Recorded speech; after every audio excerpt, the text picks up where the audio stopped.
कर्जत तालुक्यात राजकारणात पुन्हा एकदा अमर मिसाळ या नावाची चलती सुरू झाली आहे।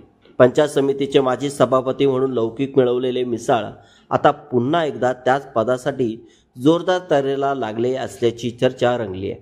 स्थानिक स्वराज्य संस्थांच्या निवडणुका तोंडावर असताना माणगाव पंचायत गणातील राजकीय समीकरणे जलद गतीने बदलत असून पंचायत समितीत पुन्हा मिसाळ यांचा डंका वाजणार का, हा प्रश्न राजकीय वर्तुळात चर्चेचा विषय ठरत आहे।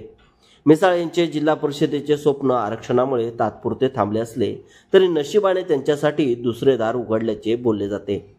माणगाव गणात ओबीसी आरक्षण लागू झाल्याने मिसाळ यांच्या समर्थकांनी जल्लोष केला। देवानेच अमर भाऊंच्या बाजूने कौल दिला असे बोलले जात असून त्यांच्या चाहत्यांमध्ये नव्या जोमाने चैतन्य संचारले। अमर मिसाळ हे तरुण नेतृत्व म्हणून ओळखले जातात। कमी वयात लोकांशी संवाद, विकास कामांची गती आणि सर्वसामान्यांशी नाळ जपल्यामुळे त्यांचे नाव आजही मतदारसंघात वजनदार मानले जाते। अमर भाऊ म्हणजे काम करणारा नेता अशी त्यांची ओळख निर्माण झाली आहे। मात्र त्याच गणात कोल्हारेचे सरपंच महेश विर्ले यांनीही उमेदवारीसाठी आपली इच्छा जाहीर केली आहे, पण त्यांच्या वर्तनशैलीमुळे पक्षातच असंतोष वाढलाय।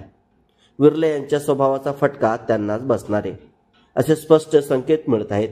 त्यामुळे पक्षश्रेष्ठींचे झुकते माप अमर मिसाळ यांच्या बाजूने जाण्याची शक्यता आहे। शिवसेना, शिंदे गट आणि भाजप युतीमुळे गणातील स्पर्धा आणखीनच रंगतदार झाली आहे। भाजपकडून विजय हजारे यांचेही नाव चर्चेत आहे। विशेष म्हणजे हजारे हे विर्ले यांचे विरोधक मानले जातात।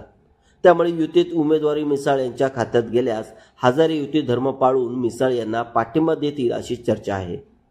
राजकीय जाणकारांच्या मते माणगाव गणात अमर मिसाळ हे संघटन शक्ती, लोकसंपर्क आणि प्रतिमा या तिन्ही बाबतीत विर्ले यांच्यापेक्षा ठोस आहेत।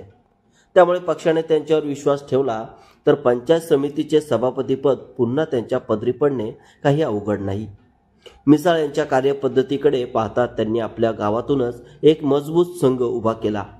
त्यांच्या पाठिंब्यानेच पत्नी मेघा मिसाळ दहिवलीच्या सरपंच झाल्या। त्यामुळे राजकारणातील मिसाळ पॅटर्न पुन्हा एकदा तालुक्यात आकार घेणार का, हा प्रश्न अनेकांना पडलाय।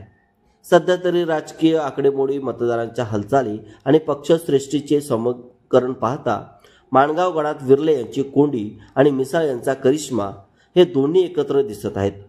आगामी पंचायत समिती निवडणूक ही मिसाळ यांच्या पुनरागमनाची ठरणार का, याकडे सर्वांचे लक्ष लागून राहिले आहे।